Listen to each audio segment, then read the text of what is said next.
Good morning and welcome to the Market Review, the last for this week. We continue our conversation on the financial markets and the economy. And today we're looking at post-COVID-19, how states, as they begin to gradually reopen their economy, can reposition for more effective governance and support to citizens. With me back to continue this conversation is Mr. Teslim Shitta-Bey, Managing Editor, Proshare, Nigeria. Nice to have you, Mr. Teslim. It's a pleasure being on your show. Yeah. And happy Friday to you. Happy Friday to you too, and happy Friday to everybody. Yes, and with me in the studio is Mr. Boason Omofaye, financial analyst, financial journalist, and CEO Frontier Africa Reports. Good morning. Good morning to you. Thank you. Teslim, it's good to see you, sir. It's been an interesting week, and of course, we can't close the week without looking at something very critical, the subnationals. The discussion across board for Nigeria has been around the need to diversify our economy. But that is clear. Our economy is diversified. But the major discussion now is around diversifying our revenue base from dependency on crude oil.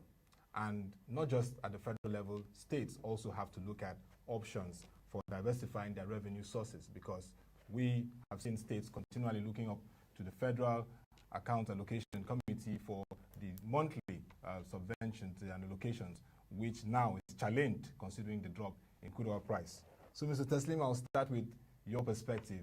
It's really a challenging time for the federal and the states in terms of revenue. But what are the options for diversifying the revenue sources at this point? Thank you also. I think I want to start off by saying that I appreciate your distinction between diversification of resources in the country as from diversification of revenue. We always complain about Nigeria not being diversified, the economy not being diversified. That's not necessarily true. Nigerian economy actually is diversified. What is not diversified is actually the revenue. The revenue streams come from principally one product. Our foreign exchange, 90% of it comes from the export of crude oil. But there are tremendous amount of opportunities within the system if we decide to take those opportunities. Now, let's go to the subnationals. Most subnationals in the country today depend largely on the Federal Allocation Committee, like you said, rightly pointed out. We're waiting for money to drop from the oil sector and then get distributed to the various subnationals.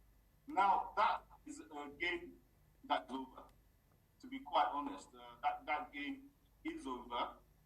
Decline in oil prices has resulted into massive drop in the potential revenues of the federal government. And we're seeing that from the fact that there has been a revision of the benchmark price for the 2020 budget from $47 per barrel for the original.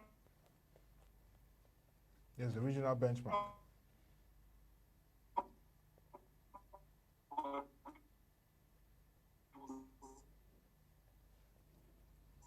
Estimated to general circumstances. No. Apart from a state like Lagos State, that has been able to generate internal revenues of up to 70% of its total revenue earnings for the year, most other states are well below 50%. And so there is going to be a massive revenue gap from 2020. And I think it's dangerous for us to assume that, well, yes, it will happen in 2020 and there will be a reversal in 2021 going forward. That won't happen. This is a new dawn on population day. States are going to have to deal with the long-term implications of reductions in fact allocation. And what that means is that they've got to increase their internally generated revenue. Now, the conundrum here is that you've got an economy that is shrinking, but you've got a revenue need that is growing. How do you match these two problems? How do you deal with the issue of I have lower fact revenue, but I need to increase my IGR? But don't forget, my IGR is going to come from internal activities who declined over the period. Factories are not working, schools are not in session, motor parks are not operating because, of course, there are lockdowns and other considerations from state to state. So how do states work around this challenge? That's going to be very fundamental in the next few months and perhaps several years ahead, quite honestly. It's not a temporary issue. Now, to push on the pit, I think one of the things we also need to emphasize is that one of the challenges states have in terms of generating revenues is transparency. And for me, that is a critical issue. States need to be more transparent. Because if you're going to tell an investor a story, if you're going to pitch your case, you must be sure that when he gets his money into the system, that money is used for the purpose for which it is set to be used. That is, I put my money into, say, solid minerals, and I'm getting certain privileges or certain waivers. I want to be sure that those waivers will be there for the period of time you said they will be there. I want to be sure that all those things that need to complement my activities as a private operator are in place. I also want to be sure that there is transparency in terms of reporting. That means in the system. Really discourage investors from coming to Nigeria and coming to our states. Perhaps we'll stop there for now. Well, very nice to hear what you said, that it's no longer business as usual, and that, in short, the projections that we may see quick recovery even by 2021, we need to have a new long-term game plan and really be very strategic as states. And looking at something raised recently when we had a conversation with Mr. Zila Karawe, a financial analyst, he talked about the need to have a thorough restructuring of our fiscal structure as a country. I mean, he talked about the 60s where we had a time where like over 90% of customs excise went to states, but today it's going more to federal government. And also we are looking at, even this morning when we started the Economy and Politics show, we read out the fact that the federal government is now taking seriously the look at public assets sales, I mean privatization of assets. And economists like Dr. Yoteriba have been talking about the need for liquidity. What are those assets that need to be disposed of at this time, sold to create liquidity, bring money into the economy, and carry out activities? So you see states with huge assets, but they're not really looking at that strategy at this point. So, Mr. Teslim, I want to get your perspective around restructuring our fiscal composition as a country at this time. Isn't that debate very important for the Nigerian Governors Forum to push it even to National Assembly and all stakeholders, and also looking at some assets that need to be disposed at this time to gain liquidity, because it's very important?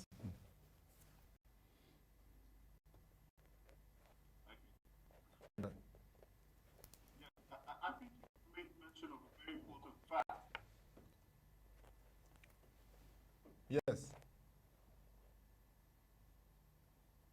Of liquidity, and a lot of money is going to float around. And like I said earlier, this money will be available for to and for us. Those are two crucial issues. Who are the people who are going to get access to this money, and what are they going to use the money for? So yes, there's going to be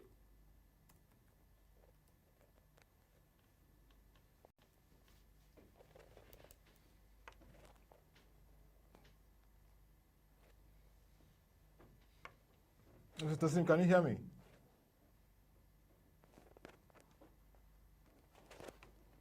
So we'll get our connections with Mr. Teslim, but he's raised the fact that it's no longer business as usual. Mr. Boason has talked about the fact that there is need for real strategy, thinking the long term. I mean, this is not like the 2016 recession that everybody, after everything, just relaxed back, and the narrative around diversification of revenue became not at the front burner again because things normalized. There's no playbook for this, as I always said. We don't have a playbook for this. Even the Spanish influenza that came in after the end of over 100 years ago, around the First World War was not this, because now we have a globalized economy, transportation, logistics, supply chain, everything. Yeah. We have an integrated human society, tourism, services, education, everything. So we have a totally different world from the World War of 1918. So yes, a pandemic is a pandemic. It will claim lives and all of that, but that's where it all ends. Oil is the mainstay of a number of the global economy, whether it's China, India, even the United States. So the world has changed. But for the subnationals, I think it's going to be very difficult for them to be able to turn around the ship of their economic states. And this is it's going to be very profound on them. These were states that were created not because they were economically viable in the years and decades ago, but because they were created because they were politically viable, or politically correct to create them in the military era. Now they had to start beginning to look like a branch of a business entity rather than just an expenditure point. So it will be difficult for each and every state government to turn things around. But I think one of the things that they may need to go back to, perhaps there's some help that they can get from the 2004, 2005 Nigeria National Economic Empowerment and Development Strategy, the NEEDS program. During the Professor Chukwuma Soludo yes, era. yes, during the Obasanjo's era. And perhaps, you know, there's two parts. There was NEEDS and there was SEEDS. At the state level. The state. I think they need to, I think maybe it's the time for the state government to go back and look at the SEEDS program, that SEEDS version of it, and see if there are takeaways and things they can take from there. But I will give you my first line of thought that one of the first things that state governments need to do right now is to do what some countries have done, and one African country has just been reported in this. See, can you put a ban on the purchase of official vehicles for governors, for deputy governors, for State House of Assembly members, for the Speaker of the House of Assembly, maybe for judges and others? Just put some blanket ban, maybe 3 to 5 year ban, and let everybody use their SUVs and whatever they have now for the next 5 years. And let's see how things go at state levels. If you put all this together, you save some money. Maybe if it's not really needed, some renovations of the governor's lodge, where the visitors stay and whatever, can we look at it all over again? Some governor's lodge as big as a whole town. Can we take some of these estates, cut off some of this property and sell them off to private sector? Use them for factories or for productive purposes. There's no need where some governor's lodge or house should stay on acres and acres and acres of land that could be used for productive purposes. And the buildings on it could also be part of the sale of that. It's not only the federal government that should think of how to sell state assets. I mean, to the productive sector, and not the ones some folks will buy through the back door at cheap prices, by the way. That will be public and open tender for it. I'm happy that some states, and nearly all the states have some state investment commissions or corporations or investments, which is also good. But I think it's not going to be an easy ride for the state governments. They are owing so much, left, right, and center. They have bonds on the stock market. They have the Paris Club refund. Nobody is sure. They have on some central bank. With some banks. They have foreign loans. This morning there was news of Mr. President approving $80 million loan for Ebonyi State to borrow from Islamic Development Bank to do a road. That's $80 million. So it's a whole lot of a whole lot of work out there, and a lot of minefields that we have to move through. But I'm encouraged by some of the things that are happening in recent times with the Enabling Business Council and the Nigeria Investment Promotion Commission. Yes. So, Mr. Teslim, you were talking about the issues raised about restructuring our fiscal composition and, of course, exploring those assets that need to be liquidated to get more source of revenue at this time and focus on what is important for. Yes, like I was saying, basically what I think is this: certain assets need to be turned into opportunities. Now, what do I mean by that? Let's take Lagos State, for example. Now, the problem with Lagos State is that most of the assets that are idle don't belong to Lagos State. They're actually federal assets. Because I wonder, you have a prison in Ikoyi, and that property, that landed property, is one of the most prized assets in terms of land value that we have in the state. You have a whole police college taking up parts of water of Ikeja GRA. Why? You have a military barracks in Ikeja, prime property, Why? You have the National Theatre lying fallow. Why? You have a National Stadium lying fallow. Why? The problem seems to be that we are not taking very good consideration of investment opportunities from turning those assets into liquid potential. And what I mean by that is this: if you sell off those assets, or if you decide not to sell off, but securitize those assets, which means that you turn them into an instrument that generates certain cash flows for the state over a period of time, you could use that alternative fund, that money that comes from those assets, to write down your debt, while also creating new assets that generate income. I was listening to Boason when he was talking about money to a growing state and the road. Now, for me, the issue is a road to do what, and a road leading to where. Now, if you have a road, that road should have an economic significance.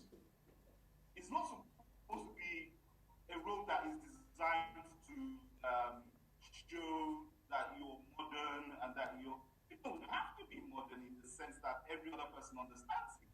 You could be modern in the sense that you're very efficient. You have efficient villages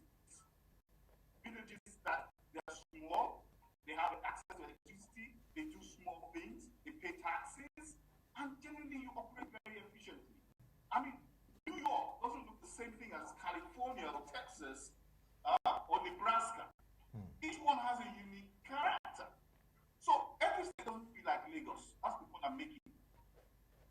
States could have strategic plans to grow themselves along certain lines that make sure that they're sustainable, make sure that they're efficient, and make sure that public service is effective. So I agree with Boason totally when he talks about let's trim down government.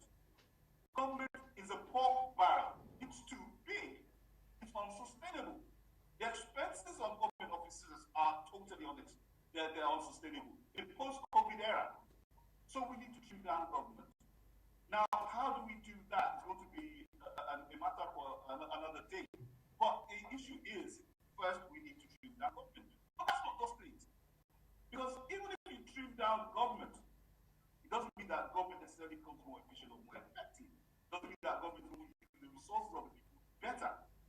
What it means is that, okay, fine, you're spending less on government officials, but you could be spending something more on things that don't add value to the system. So you've got to have a plan in place. And I listen to your seats argument, fantastic, but we need to tweak it.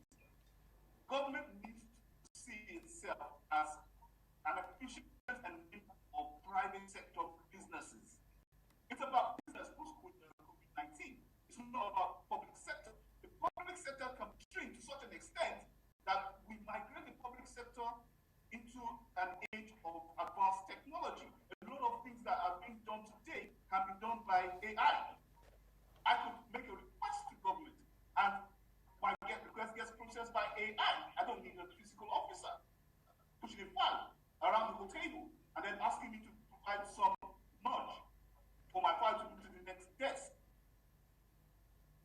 The technology will be dispassionate. Hopefully decisions made on that basis will also be dispassionate. They will be efficient, they will be effective because the best person gets the job. The best person gets the contract. The best person is put forward to execute a project. So that's why I said, what we need to do is slim down government, improve technology applications in government service, while at the same time, the most critical element is to create opportunities for the private sector to flourish. The private sector needs to flourish because those people who leave the public sector will migrate into the private sector. And so, for instance, if you had an efficient micro-enterprise industrial estate designed for micro-enterprises, small businesses, and you put them into an industrial cluster, and you provide them with electricity so that the average cost of production goes down, making them competitive. So you see small appliances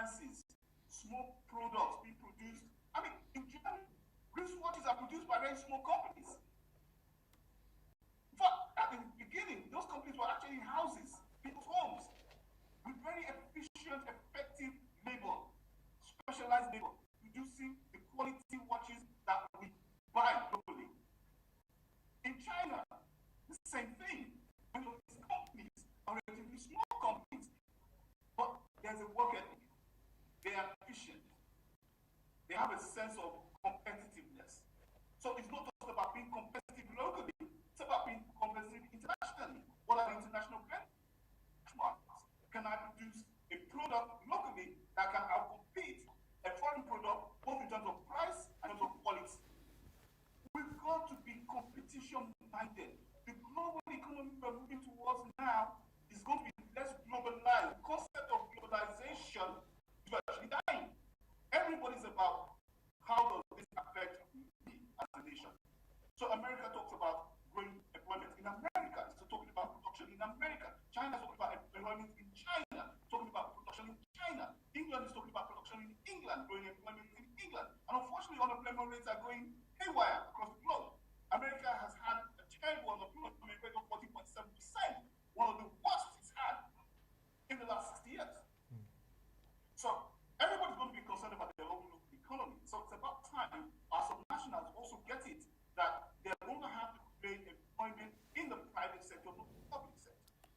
And the public sector is going to have to trim down and then migrate its employees gradually into the private sector that has all the necessary support structures.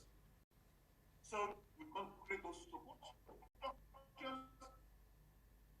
We've got to be able to create the right vision. You see, people buy it. What is the story that we are telling investors? If we can remove money from idle assets, create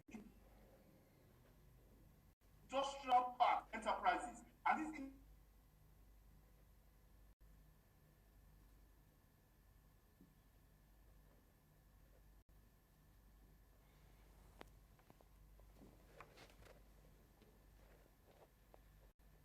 enterprises are now growing their products, their money comes in because there's money.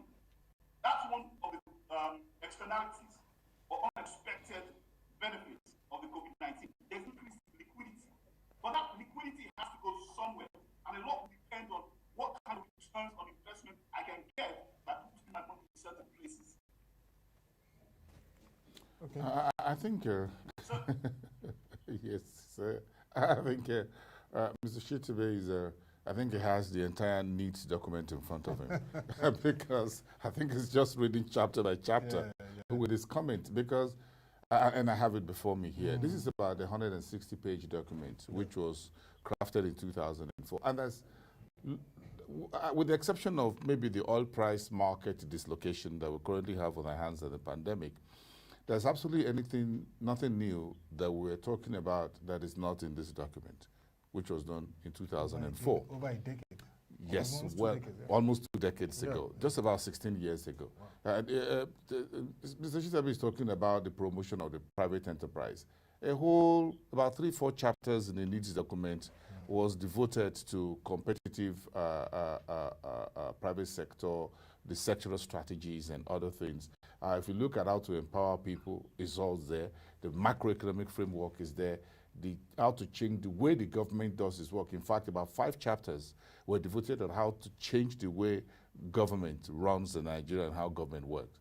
What we need is the will and the political will to do things right. The government had always realized that the private sector should lead the economic and business transformation. Under this current administration, we've seen a little bit of a shift, however, in which the government believes that it has the right to provide all the social infrastructure for everyone and be the godfather.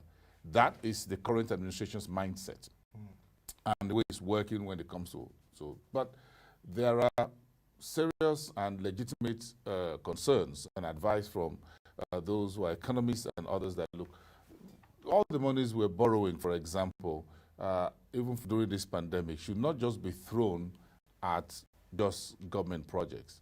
Government could just take some selected projects and find those that are bankable and they can work with the private sector in terms of making it work. rather than throwing the entire loans that we're getting at it.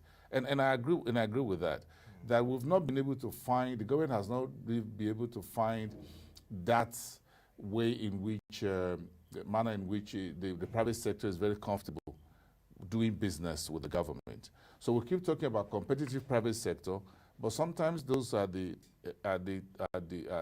leadership position find it difficult to let go of business and economics to the private sector, and focus on good governance as an enabler, okay, to what the private sector would want to do.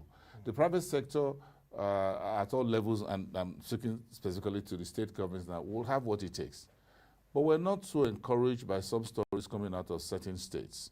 Whether folks want to do solar, or they want to do sugar plantation, or they want to do any other business, in which certain stories were out, that certain state governors were asking for certain percentages for themselves in this business, in these enterprises.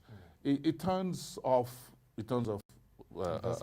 investors. Yeah. And we've had Yuande Sadiq of NIPC on this show a couple of weeks ago. And when investors are looking in from the outside, nobody invests in the federal government. You have to invest in a region or a state. When you say you're investing in Nigeria, there is no Nigeria aside the 36 states and the federation. That is Nigeria. You can't build a power plant. I'm not sure you can build a cement factory at a villa in Abuja. You have to put it in Obajana or in Boko or in where you have Sokoto, where you have Boa Cement and the rest. Or you have it in the Delta State. You have to put it where the raw material exists. So every investor, when he says they're looking at Nigeria, they're looking at a particular state where they would be able to build a factory, create jobs, do mining, quarrying, set up an auto plant, do agriculture processing and what have you. So it all boils down to the 36 states and the FCT. That's the Nigeria we're talking about here. Any other conversation, I don't know what it is, but it all boils down to subnationals. You have to cite whatever business it is in one state or another. You have to take raw materials from one state or another. So that state government will have to give you that enabling environment that will allow you to invest, okay, while the state governors should please don't see their state government as their personal property. They should see the state government as an asset of the people and for the people and by the people. And that is one of the ways that things can work. But it's also good that we're seeing a few deals being done with the EFDB, for example, in some states like Ekiti State and others. Plateau State, some are working with the EFDB Nigeria and the bigger EFDB group in agriculture, in industrial manufacturing and all of that. We still have a very long way to go. But I tell you, the first thing to do, and I go back to sound like a broken record, is to tighten your belt. You cannot have governors' offices and governors' lodges that looks like a Roman, like where Julius Caesar, Roman Empire. No, you need to trim the cost of governance first from the executive branch and the legislature and the House of Reps across the 36 states. That's the first place to go. You need to give that believability to people. You need to spin off some of this and allow the private sector utilize these assets, take some cash in, create new assets that can work for the people. I found it very difficult to understand why it's difficult that each state cannot say one state or two factories or industrial concerns, how do we build it, but again, look at Cross River State. I'm encouraged by some of the things I'm hearing about Cross River State. Professor Ben Ayade. Yeah, Ben Ayade, in terms of what he's trying to build. Some production, that is okay. Akwa Ibom is trying to do some things. They're trying to put an economic strategy, sustainability document together to see how they can get out of this quagmire. I love the fact that FARC is going down the bottom of the barrel. I'm the happiest person in this country.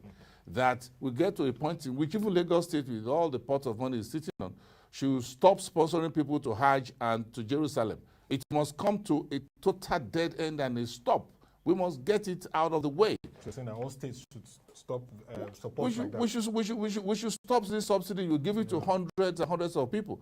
Some states have about 150 mosques to be built in 2020 budget, where you're in such a state you have just about less than 50 factories or industries. How do you balance the books? Where is the productivity here for the people? And you have the young boys pushing carts and selling tomato and whatever wheelbarrows by the roadside. Well, how do you create? Because Abuja is a luxury place. Yeah, governors go there and govern rather than be in their state. Look, we need to tell ourselves the home truth and nothing but the truth. And until we can get ourselves out of the structure in which we found ourselves during the military era, until that day and until that time, the state governors will not sit down and be very creative and proactive. Okay? Over the years, you've seen state governors or state governments come to the market, raise bonds. You can't tell where the money had ended up because it was all tied to the SPV. Is tied to irrevocable payment order. Of course, the money goes away. The federal government, the DMO or SEC, whatever, will tap the irrevocable order, which goes through the fact that is good. There, you don't find. There's no way to find where does the project bond market. Then you find so there's no ways. It's not tied to any transparency which you talked about. We can't continue like this. We've had enough framework to make things work. But I'm happy that oil prices has gone down to 25. Well, somehow, maybe I like the issue about transparency. Yeah, very important. So Mr. Teslim, the debate and narrative, even right from the era of the needs and the seeds and various economic plans have been there. But one concern for me has been our fiscal structure. And the recent National Bureau of Statistics poverty report published also on Proshare zone. That shows that imbalance again, that high level of inequality. But we still have a constitution that needs to allow states to really unlock their potentials. Isn't it time for us to have that conversation and begin to push for that to the National Assembly and the executive to really unlock some of those legislations and laws that are limiting states from really unlocking their potentials? Also, you brilliant submission. Yeah, really brilliant submission. I agree with you totally. I mean, there is a need for us to look at the laws again and then start looking at how we're going to restructure the fiscal arrangement.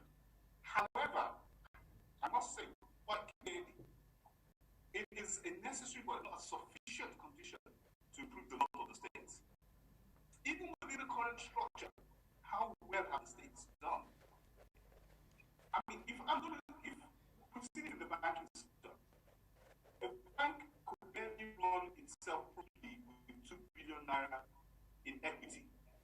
Suddenly, you ramp up the equity to 25 billion naira.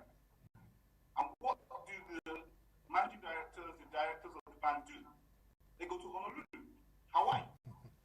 Perhaps previously they were going to London for public for their holiday. But now they've got so much money in their hands, they don't know what to do with it. Sometimes having two could be much more dangerous than having too little. So for me, I think first and foremost, let's work around what we have. States do better with what we have. Oh yes, certainly. Every state in Nigeria can create the opportunity to improve the GDP per capita. It is possible.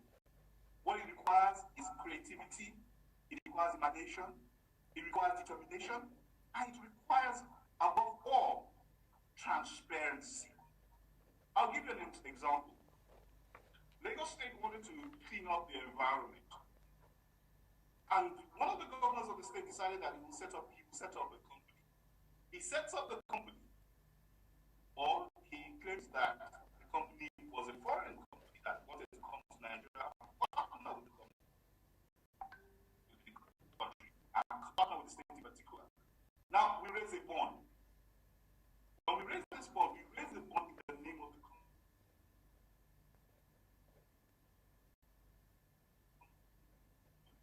With the guarantee of the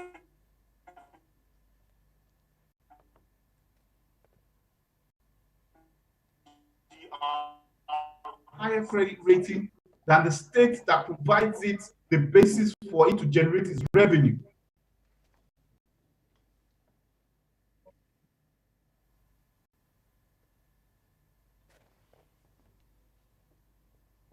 Still talking about the issue of transparency and the fact that the issue around our fiscal composition is very important. Yes. Let's start to see some level of seriousness, transparency, Even with strategy where we are. what they have at this point. I've always advocated that look, we need fiscal restructuring. Yeah. But as one African proverb says, the size of the palm of a rat is what he uses to scratch his body. He doesn't go borrow anyone's. So we've got to use what we have. If you take hundreds of billions, sometimes close to $1 trillion naira at some point in Nigeria's recent history, as monthly FAC allocations, it's just simple, the market balance. Show me the money. And they said, we're paying staff salaries. And I said, how many people do you have in your employ? For example, Bayelsa State. What's the entire population of Bayelsa State? Look at the monthly allocations from FAC alone.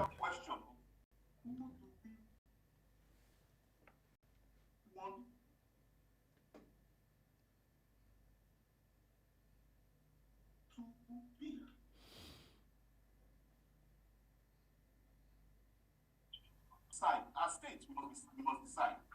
Is stomach infrastructure more important than the economic infrastructure that will guarantee employment for generations of citizens of that state? If we are sincere with ourselves, once we come to a point of sincerity and we look at the different proposals by the different parties and we look at the persons who are enunciating these proposals, we're going to evaluate those proposals and say, does this proposal make sense? Then we now go to the point that, yeah, even if the proposal makes sense, can that particular person deliver on that proposal? If we don't get to it, basically governance is a human thing. It isn't about machines. It's about human beings. What do the human beings want? How we resolve these existential issues of who we are, what we want to be, and how we intend to be what we want to be, then perhaps we'll have a better society, and perhaps we'll have better states. Because to tell me that, oh, no, you know what, Lagos is preferred because of its position, not true. Lagos State is essentially a service state. It makes money from services. During the corona period, services have declined. There's a lot less logistics going on.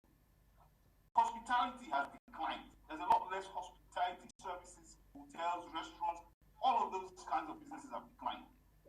So, where does Lagos State actually make the IGR from? Yes, I would agree with you that there's still shipping, there's still maybe education, but all those revenues have declined too.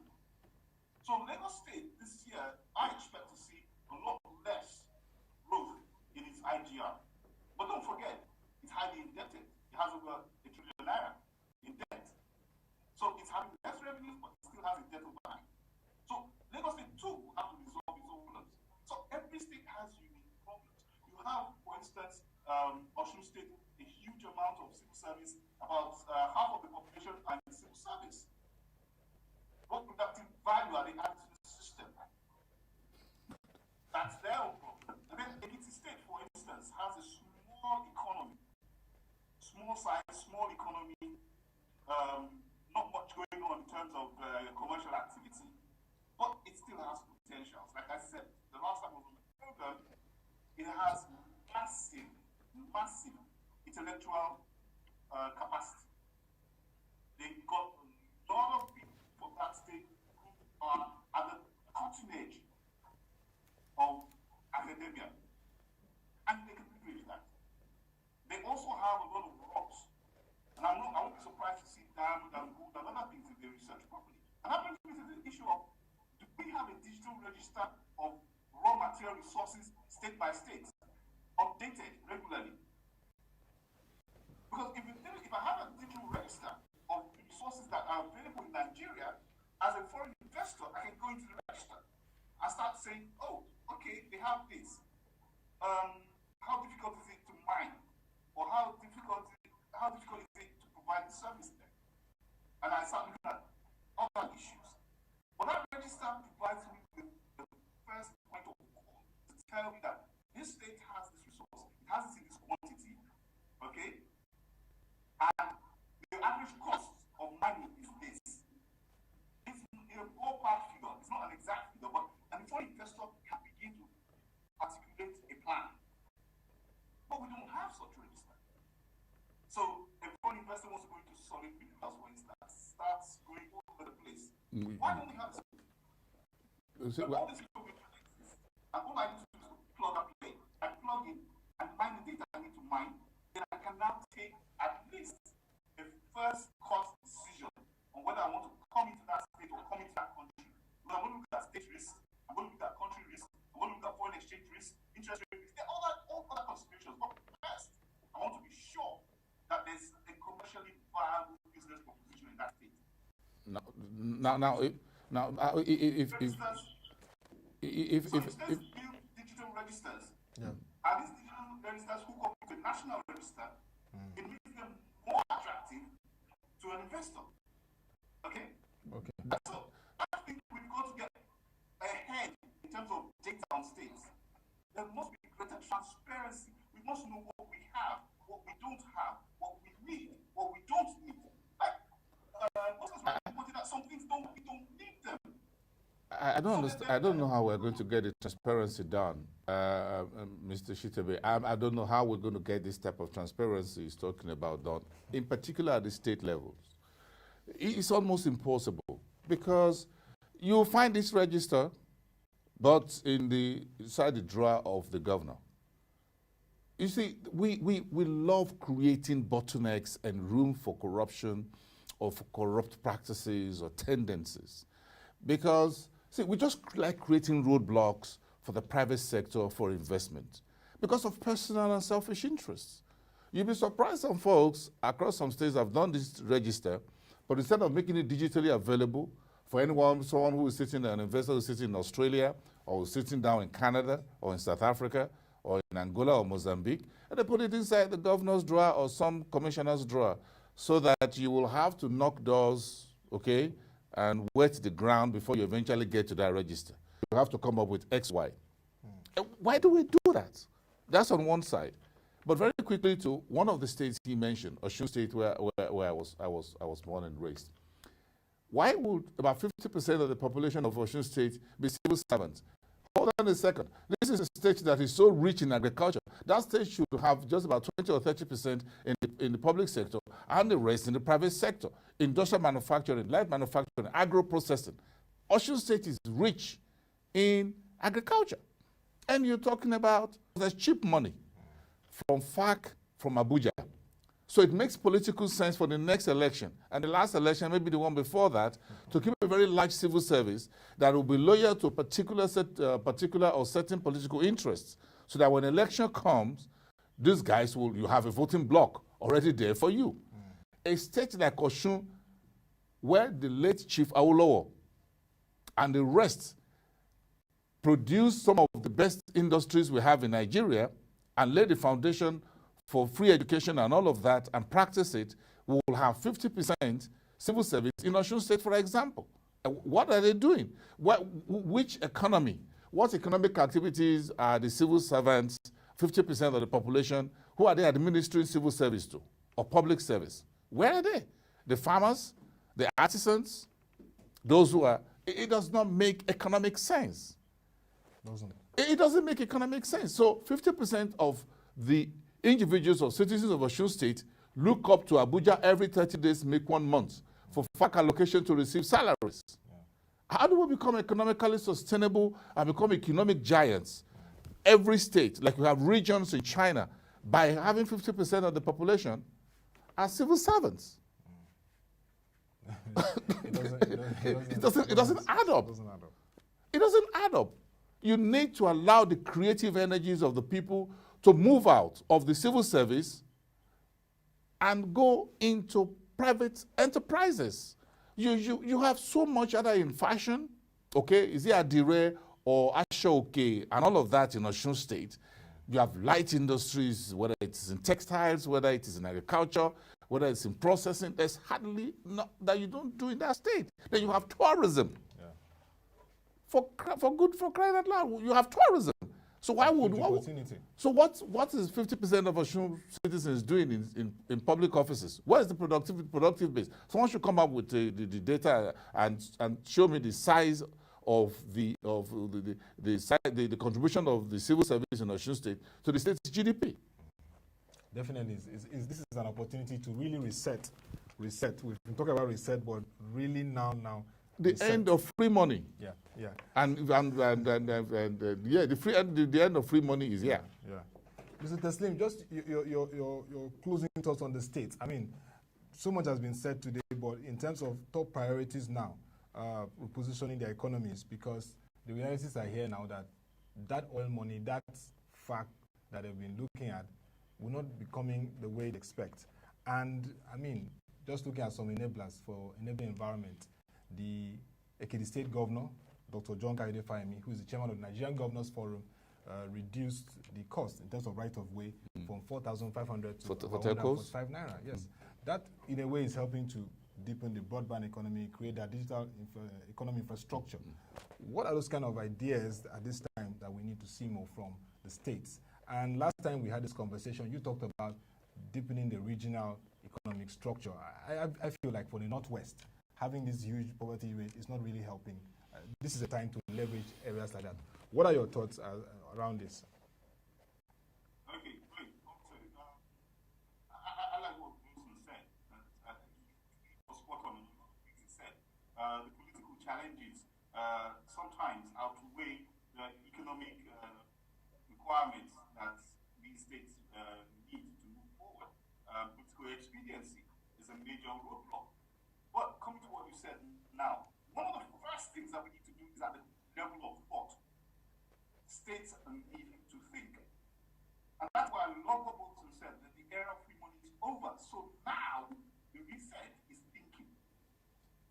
There is a premium on superior thought.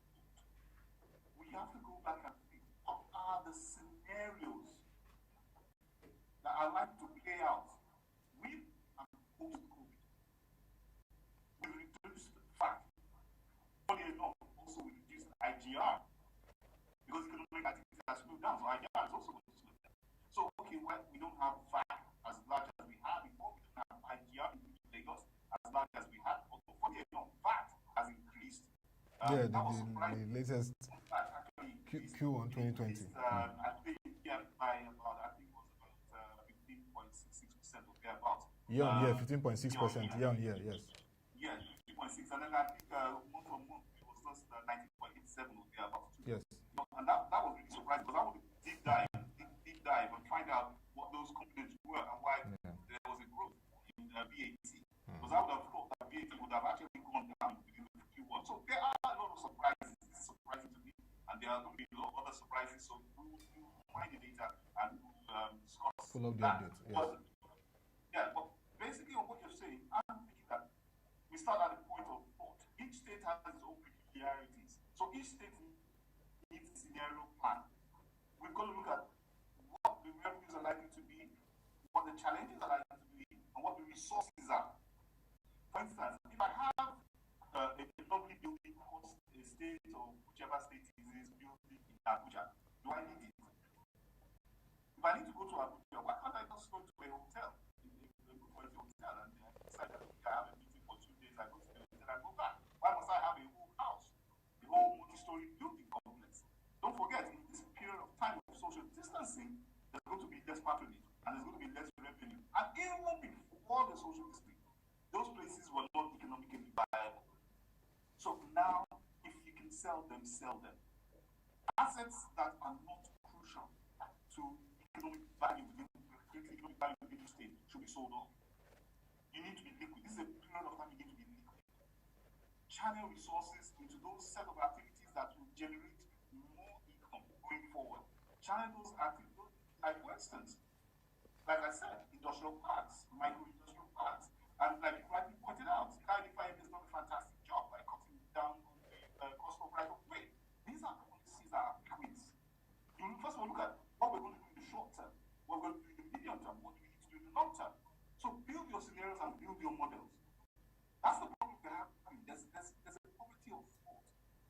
this, we got into a point where we think that everything is just beautiful. And because it's beautiful, we don't need to do anything about it. Because we have systems in place. We don't have systems. Those systems don't work. The new reality requires new paradigms. And new paradigms require new thought.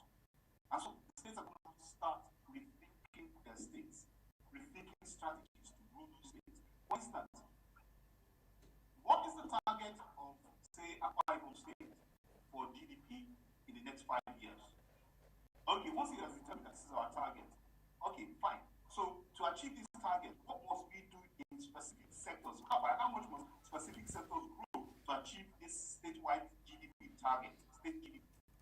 Now we say, okay, if we need to grow these sectors by this amount, what are the resources, financial and non-financial, that are required?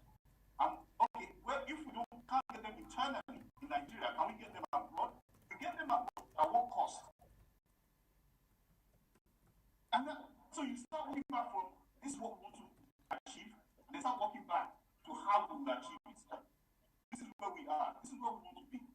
In between that is thought and processes. And I must say this, Boason was spot on. This is not the era of keeping registries in the cupboard or boardroom or wherever it is, in the office of the governor. This is the time for transparency. Open yourself up to opportunities. See, these people who take all these small change here and there and ask for some gratification here and there, what they don't realize is that they could make a lot more over a longer period of time if they allow these economies to grow. You have resources in your state, you bring a foreign investor in, and he grows the economy of that state. What happens is that when you leave office, you have tremendous goodwill. And somebody says, look, you know what? You open up this economy for us and all that. Are you interested in this? Are you interested in that? If you are, we are amenable to give you a certain percentage here, or we are amenable to give you a subcontract here or there. And you have some, because the economy is growing, these are things that will continue to provide you sustenance over your lifetime and perhaps that of your children. And meanwhile, while you're doing that, you're actually adding value. You're not taking value. You're adding value into the system. So this is the time for us to rethink, to reset our minds, and then reset our processes, then reset our plans, and then go ahead and prosper. Thank you very much, Mr. Teslim Shitta-Bey, Managing Editor of Proshare, for your very incisive thoughts and contributions about states and repositioning their economies. We see clearly that the game has changed. No longer that dependency on the Federal Account Allocation Committee. Even the IGRs are challenged. So we need to rethink state economic models beyond looking at the federal government plans. We need to begin to see more of transparency, and governors must see themselves now as trustees, as partners with development, and also work with their teams and also encourage the private sector to invest. And also the issue of sanctity of contracts, very important at this time. So yes, we have to really rethink, because if the states work, definitely it will even dovetail to the local governments, and it will impact the wider citizens beyond the federal government. Thank you very much, Mr. Teslim Shitta-Bey, for those contributions. And congratulations to you and your team on the launch of the Debtors Africa report. That's another milestone from Proshare. Thank you very much. In the financial and capital market, yes. And Mr. Boason Omofaye, I know, I mean, you're passionate about state development. I'm passionate. If I give you 1 hour, I mean, this conversation will just keep going on. Very interesting. I know. It was nice having you. Let's cut the cost first. Yeah, cut the cost. You said that too. I mean, that's very important. But congratulations on Debtors Africa. Yeah. That was out of this world. I don't know how you guys that's about rethinking. You know, when you say rethinking, maybe that's what you guys spend all your lockdown period doing. Mr. Teslim, Femi Awuyemi, and the rest of you. I think that was a good one. And I came across it yesterday and I said, wow, this is quite robust. And I think it's a game changer for the entire, not just Nigeria, but for Africa as a whole. Quite a big one. I'll have those conversations around it and its impact it will have on the financial and capital market. But thank you very much, Mr. Boason Omofaye, my pleasure. Financial analyst, financial journalist, and CEO of Frontier Africa Reports, for being here through the week to look at these very important and viable topics. And that'll be all for the market review for this week. It has been interesting, closing it today, Friday, discussing about states and repositioning the economy. States are very critical, and they have to rethink their economic models. They have to look at how they can drive liquidity by privatizing key assets that are this time necessary to privatize, and also, most importantly, transparency in governance. The conversation continues next week, but you can join our website, www.proshare.com, to get news, market, and video stories. Also this period, Corona Central Watch has been launched for you. That Corona Central Watch gives you the world, national, and state trackers of COVID-19 and how it's impacting our economy. Log on to www.proshare.com/COVID-19 to get all those updates. Till we come your way again, thank you for watching. Have a nice day and stay safe.